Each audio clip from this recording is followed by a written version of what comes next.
కేంద్ర మంత్రి కిషన్ రెడ్డి మాట్లాడుతున్నారు. లైవ్ ద్వారా చూద్దాం. గురువింద గింజలాగా కాంగ్రెస్ పార్టీ ప్రభుత్వము ముఖ్యమంత్రి గారు అనేక రకాల గాంభీర్యాలతో తన వైఫల్యాలను కప్పిపుచ్చుకునేటువంటి ప్రయత్నము, తన అసమర్థతను తన చేతగానితనాన్ని కప్పిపుచ్చుకునేటువంటి ప్రయత్నము, ప్రజల దృష్టి తన వైఫల్యాల నుంచి మళ్లించేటువంటి ప్రయత్నంలో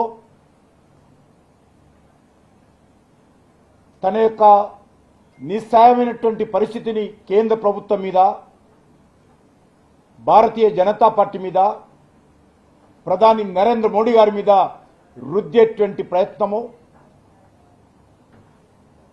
ఆ రకంగా పరిగెత్తేటువంటి ప్రయత్నము కాంగ్రెస్ పార్టీ ప్రభుత్వం చేస్తూ ఉంది. తెలంగాణలో ఇచ్చినటువంటి హామీలకు ఒక రేవంత్ రెడ్డి బాధ్యత కాదు. రేవంత్ రెడ్డితో పాటు పార్టీ నాయకుడైనటువంటి రాహుల్ గాంధీ, సోనియా గాంధీ పూర్తి బాధ్యత వహించాలని ఈ సందర్భంగా మనం చేస్తాం.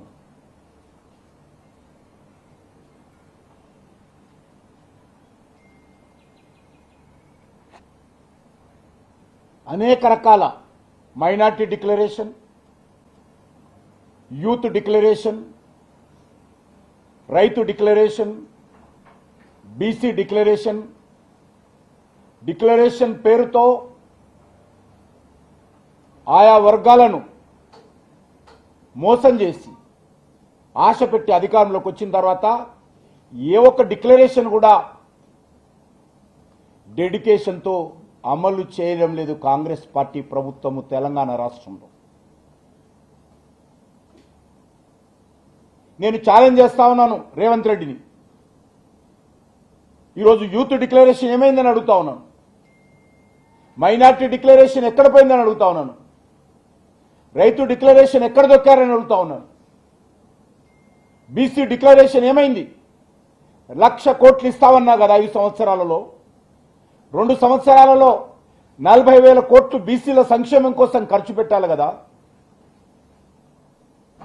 ఈరోజు అవేమీ చేయకుండా ఈరోజు ఢిల్లీ బాట పట్టి స్థాయికి మించి విమర్శలు చేస్తూ పరిపాలన దృష్టి పెట్టకుండా ఇచ్చిన హామీలు అమలు చేయడంలో ఆలోచించకుండా ఈరోజు వాటన్నిటి నుంచి కూడా దృష్టి మళ్లించేటువంటి ప్రయత్నము, కేంద్ర ప్రభుత్వాన్ని విమర్శించేటువంటి ప్రయత్నము, నెలకు 4 సార్లు ఢిల్లీకి వచ్చేటువంటి ప్రయత్నము రేవంత్ రెడ్డి చేస్తా ఉన్నారు. ఢిల్లీ ప్రదక్షిణ తప్ప ఆయన ఈ 18 నెలలలో తెలంగాణ కొరగబెట్టింది ఏమీ లేదని మనం చేస్తా ఉన్నాను.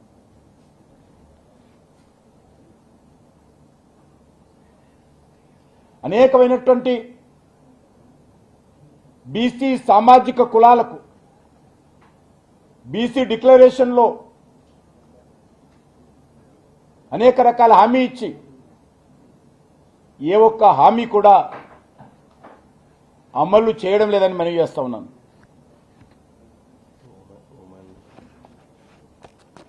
అంతేకాదు ఇచ్చినటువంటి హామీల మీద ఏ రకంగా అమలు చేయాలి, అందులో ఉన్నటువంటి సాధ్యాసాధ్యాలేంటి, న్యాయపరమైనటువంటి అంశాలేంటి, ఏవి కూడా అమలు చేయకుండా అద్దాల మేడలో కూర్చొని ఇతరుల మీద రాళ్ళు రువ్వేటువంటి ప్రయత్నము రాహుల్ గాంధీ, రేవంత్ రెడ్డి చేస్తా ఉన్నాడు అని చేస్తాను.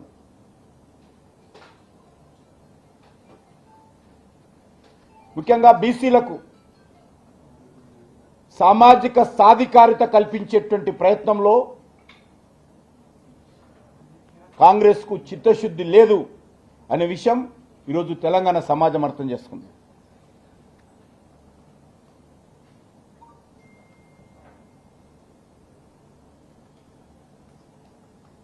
ఆయన శిలాశాసనం అని చెప్పాడు. రేవంత్ రెడ్డి గారు నరేంద్ర మోడీ గారిని గద్దె దించుతామని దానికి శిలాశాసనం రాస్తున్నానని చెప్పాడు. కానీ ఈరోజు అర్థం చేసుకోవాల్సిన అవసరం ఉంది. నేను ఛాలెంజ్ చేస్తా ఉన్నాను కాంగ్రెస్ పార్టీ రాహుల్ గాంధీకి, మీరు అధికారంలో ఉన్నటువంటి 3 రాష్ట్రాలలో ఏ ఒక్క రాష్ట్రం గెలిచినా కూడా దేనికైనా నేను సిద్ధంగా ఉన్నాను. తెలంగాణనే కాదు, అది హిమాచల్ ప్రదేశ్ కావచ్చు, కాంగ్రెస్ పార్టీ కావచ్చు, కర్ణాటకలో మళ్ళీ రెండోసారి గెలిస్తే ఈ 3 రాష్ట్రాలలో రాహుల్ గాంధీ చెప్పింది నేను చేయడానుకున్నాను. ఈరోజు 3 రాష్ట్రాల్లో ఎప్పుడు ఎన్నికలు పెట్టినా ఈ 2025 ఎండింగ్లో ఎన్నికలకు సిద్ధమైన రాహుల్ గాంధీ తిరిగి గెలిపించుకోవాల్సిందిగా సవాల్ చేస్తా ఉన్నాం.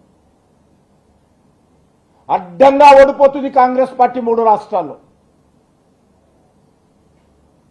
ఏ ఒక్క రాష్ట్రంలో కూడా తిరిగి అధికారంలోకి వచ్చేటువంటి పరిస్థితి లేదు కాంగ్రెస్ పార్టీ.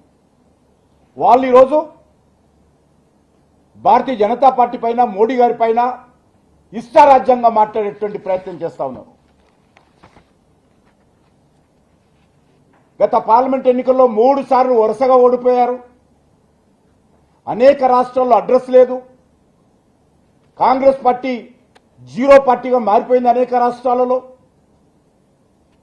అలాంటి కాంగ్రెస్ పార్టీ సూర్యుని మీద ఉమ్మినట్టుగా మోడీ గారు విమర్శిస్తున్నారు. సూర్యుడి మీద ఉమ్మేస్తే మీ ముఖాల మీదనే పడుతుంది. మీరే తుడుచుకోవడానికి బట్ట కోసం ఇక్కడక్కడ ఎతకాల్సిన పరిస్థితి వస్తుంది. రాహుల్ గాంధీ అర్థం చేసుకోవాల్సిందే కోరుతున్నాను. తెలంగాణ ప్రజలు ఎప్పుడో కాంగ్రెస్ పార్టీకి మరణ శాసనం రాశారు.